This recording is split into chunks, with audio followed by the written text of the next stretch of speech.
नमस्कार, मैं Uday Shankar, news bioscope में आप सबों का स्वागत है। मोदी मंत्रिमंडल का गठन होना है और पीएम मोदी के शपथ ग्रहण के बाद मंत्रिमंडल गठन को लेकर अभी से कयास लगाए जा रहे हैं कि आखिर किन का नंबर आ सकता है और किन को मौका मिल सकता है। इसे लेकर लगातार चर्चाओं का बाजार गर्म है, कयास लगाए जा रहे हैं। इस वक्त हमारे साथ भी हमारे बिहार संपादक एसके राजीव जुड़े हुए हैं, सीधे चलेंगे उनके पास। राजीव जी, अगर देखा जाए तो कौन कौन मजबूत दावेदार अभी तक नजर आ रहे हैं या उभर कर किन का नाम सामने आ रहा है? नहीं, देखिए उदय, दरअसल में बिहार में जो है वो जेडीयू और बीजेपी दोनों पार्टी के लिए एक उल्लास की स्थिति बनी हुई है। दरअसल में 12 सांसद जो हैं वो दोनों पार्टी के जीत करके गए हैं और जो फार्मूला तय हो रहा है, जो कि कंफर्म है, ये कोई सोर्सेज के हवाले से नहीं है बल्कि ये कंफर्म खबर है। वहाँ जो सांसद हैं उनसे, एक सांसद से मेरी बातचीत हुई है, तो उसमें बिहार में जो बीजेपी और जेडीयू के बीच जो ये रखा गया है कि नहीं भाई, आपको इतनी सीटें पर आपके मंत्री हैं और इतने सीट पर आपके मंत्री हैं, विधानसभा की मैं बात कर रहा हूँ, उसी अनुसार जो है वो कहीं ना कहीं से यह तय किया जाएगा कि केंद्र में भी किस तरीके से सीटों का बंटवारा किया जाए, ताकि बिहार में जो मंत्रिमंडल का जो बंटवारा हुआ है वही पैटर्न वहाँ भी लागू किया जाए। यानी कि अगर यहाँ पे अभी 243 विधायक हैं विधानसभा में, उसमें जेडीयू और बीजेपी के जो विधायक हैं उसमें जेडीयू की जो संख्या है वो 43 है विधायकों की और बीजेपी की लगभग 78 है। लेकिन इसके बावजूद मंत्री जो हैं वो दोनों दलों के मात्र 12 मंत्री हैं। तो यही फार्मूला जो है वो केंद्र में भी लागू किया जाएगा। हालांकि आपको ये बता दें उदय कि बीजेपी से भी इस बार 12 सांसद जीत कर गए हैं, 12 सांसद जो है वो जेडीयू से भी जीत करके गए हैं। तो ऐसी स्थिति में 3-3 यानी कि 4 पर 1 मंत्री जो है, 4 सांसद पर 1 मंत्री जो है वो बनने की बात चल रही है। तो ऐसी स्थिति में 3 जेडीयू कोटे से मंत्री होगा और 3 मंत्री जो है वो बीजेपी कोटे से होगा।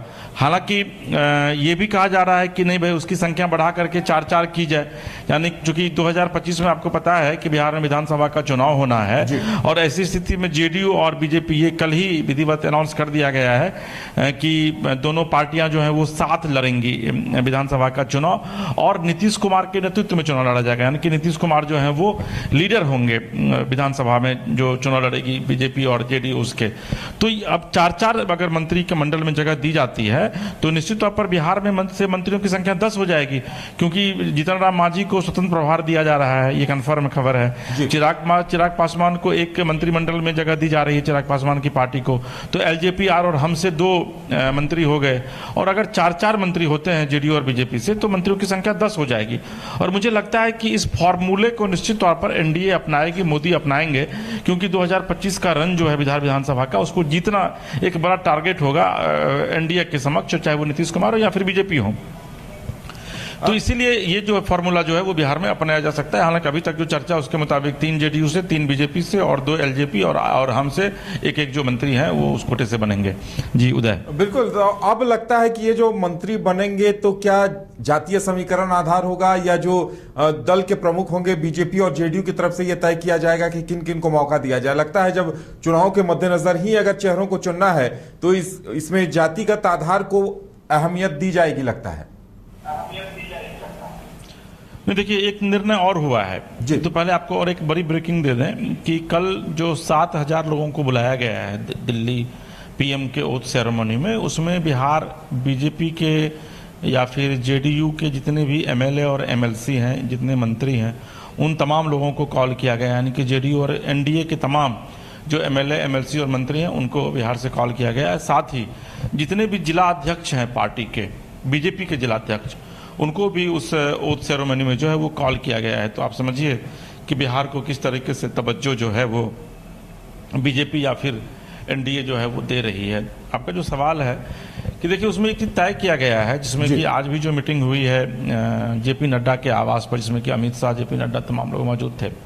और कल जो देर रात मीटिंग हुई थी उसमें नीतीश कुमार, चंद्रबाबू नायडू, एनडीए के तमाम घटक दल के नेता मौजूद थे। उसमें यह निर्णय लिया गया है कि एक जाति से एक ही व्यक्ति को मंत्री बनाया जाएगा। अगर बीजेपी में राजपूत को मंत्री बनाया जाता है तो फिर जेडीयू में राजपूत कोटे से मंत्री नहीं रहेगा। अगर बीजेपी में भूमिहार से मंत्री बनाया जाता है तो फिर जेडीयू में भूमिहार से नहीं रहेगा। अगर जेडीयू में ब्राह्मण को मंत्री बनाया जाता है तो फिर बीजेपी में ब्राह्मण जो है वो मंत्री नहीं बनेगा। यानी कि एक जाति एक मंत्री का पद, ये लगभग फार्मूला जो है वो तय कर लिया गया है। और इसी फार्मूले को लेकर के जो अभी तक नाम सामने आ रहे हैं उसमें ये कहा जा रहा है कि जेडीयू से ललन सिंह का नाम लगभग तय माना जा रहा है। हालांकि ये कहा जा रहा था कि ललन सिंह और संजय झा जो हैं वो दोनों मंत्री बनेंगे, लेकिन ये कंफर्म हो गया है कि ललन सिंह जो है वो मंत्री बनेंगे। संजय झा के ऊपर अभी फिलहाल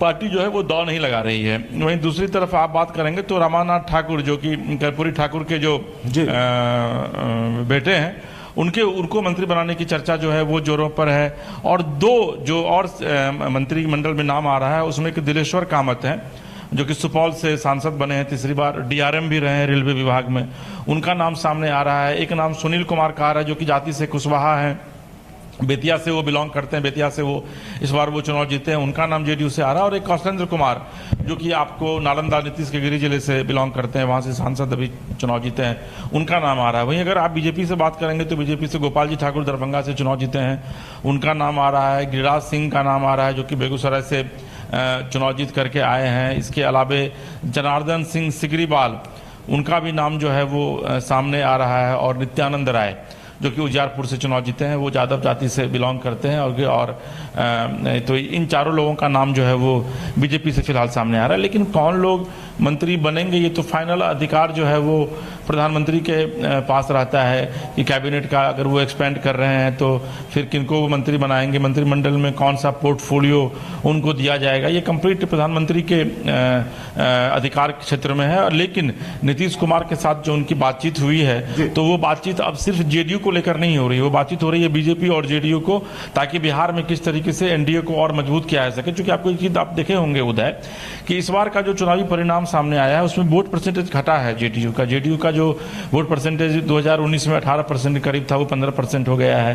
22% के करीब बीजेपी का था वो घट करके 20% हो गया। तो ये एक चिंता की वजह जो है वो एनडीए के लिए, खास करके बीजेपी और जेडीयू दोनों के लिए है। तो इस बार जो कुछ भी बातें हो रही है और जिस तरीके से अपना डिवोशन नीतीश कुमार ने दिखाया है मोदी के प्रति, तो अब सारी बातें इस तरीके से हो रही है कि वो बातें किसी पार्टिकुलरली जेडीयू पार्टिकुलरली बीजेपी के लिए नहीं हो रही है, बल्कि वो पार्टी बातचीत जो है वो एनडीए के लिए हो रही है। जी उदय। बिल्कुल, तो ये देखने वाली बात होगी कि अब मंत्री पद के लिए किन किन के चेहरों को चुना जाता है और क्या समीकरण सामने आते हैं। लेकिन इतना तय है कि अब जब विधानसभा चुनाव नजदीक है तो उसी के हिसाब से यह निर्णय लिया जाएगा।